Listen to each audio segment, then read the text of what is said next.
Hi guys, here to do a review today. This time I'm doing one of my figures that I got from Auto Assembly, and it is Wars Terrorsaur. And I realised from this angle, well from this distance, you won't be able to see this figure, and that's why the detail part is so important.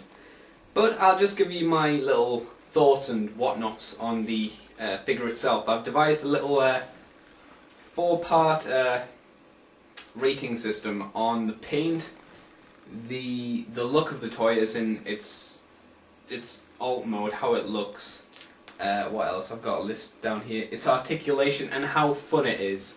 And I've got this for both modes, so this should hopefully get across my my points of view and, you know, give you a better idea of what I think of the figure.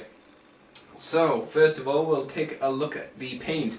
The paint is pretty nice. It's got some overall, there isn't much I can criticize. Maybe not enough, and like sometimes around the teeth area, which I'll show you later on in the video, it's not completely coloured. But in this mode, the paint's been applied quite nicely, not over specific points. Like there is detailing on the back for like scales and things, and these blobs of green paint just seem to have been put kind of in that area, but not specifically on any part. But it does give it a nice effect, and he does have some nice yellow eyes. So I'd need to give the paint maybe a 6 out of 10. So it's not too bad. It could be better. And underneath, he is a bit bland and boring for paint, apart from the purple which is on his legs. Anyway, how does the pterodactyl mode look?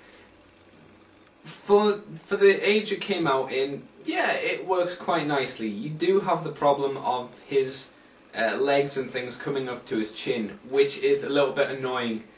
And you know, underneath he does have all of the usual kibble that you'd expect from these flip transformers, because that's what he is. All you do is pull the head back and he's basically transformed. Again, all this will become more apparent in the detail section. But yeah, it's not bad. He's got the little hands on his wings, which is nice. His head looks really good for a pterodactyl, or pteranodon, or whatever you want to call it. So yeah, it's not a bad mode. So what did I give it? I gave it a 5, mainly because it's good, but it's nothing special, and the feet coming up to his chin do hinder the movement of the head and kind of stick out in a bad way. So, you know, it's an average mark for it, I'd say. The articulation for this guy in this mode is basically non-existent. All you get is the head kind of bobs up and down and the mouth opens and closes, and that's about it. The feet, I suppose you can say you can move because they're on ball joints, but because of the weight of this guy, it doesn't matter how it stands, because you don't want these front legs showing, so you really want them as low as possible, which doesn't give you a lot of articulation. Excuse me. But I gave... what did I give fun? I'm sorry, I need to keep looking at my notes here. I gave it a 7 out of 10 for its fun, because, let's be fair, I had pterodactyls or pteranodons or whatever, and they were plastic and they were static. And, you know, they were just boring normal colours. This one's red, green and black. Nice colours. I like the colours. And of course it's always fun just to fly it around and go on, like, I like that. So we're going to move on to the details section now, where we'll get a closer look at the figure, in this mode anyway, and then we'll be back for the robot mode in a bit, so see you in a moment. Okay, and we're here now for the detail part of our video, and I found out why the camera used to shake so much. It's because it had a steady hand thingy on, but I've got it on a tripod, so I didn't need it.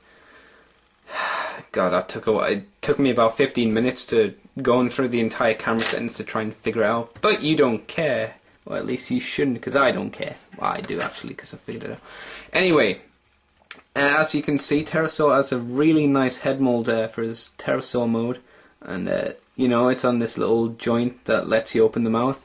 A nice amount of scales used. Not sure how well you can see this. It's alright, I suppose, but it's probably because of the light not helping, but As you can see, he does have a lot of scales around the face. This is the main problem. You know, you can see the legs wherever you look on this figure, which is what I was talking to you about earlier. More scales on the back here, all the way, even across the little arms here. I guess showing the bone structure of this guy, because this part here, which would be just flesh, is pretty smooth. It's not completely smooth, as you can see by the plastic and the light shining off it, but you know, it's all right. Underneath we have some really nice little extra bit of moulding. We'll just get his feet out the way there. These little veins, which are really nice little extra detail, which you wouldn't have thought they'd bother putting on, because obviously this is the underside of a toy, so why would you? But even the hands underneath have been moulded with scales and like little separate fingers. It's really good, especially for the toy, for the size of the toy. Nice little feet with toenails as well, which is good. I think that's it really for the details, this part of the detail section, because he doesn't have a lot. It's nice that he's got all these individual teeth as well, I suppose you could say. But yeah, as you can see, he looks really good as a pterodactyl, apart from the giant legs, which, as I've said before, are a bit of a problem. And this, obviously, here is the joint that you use to pull back, and he flips down, basically. So we'll move on to me talking about the robot mode now, and well, we're nearly finished for the day, so I'll see you in a moment.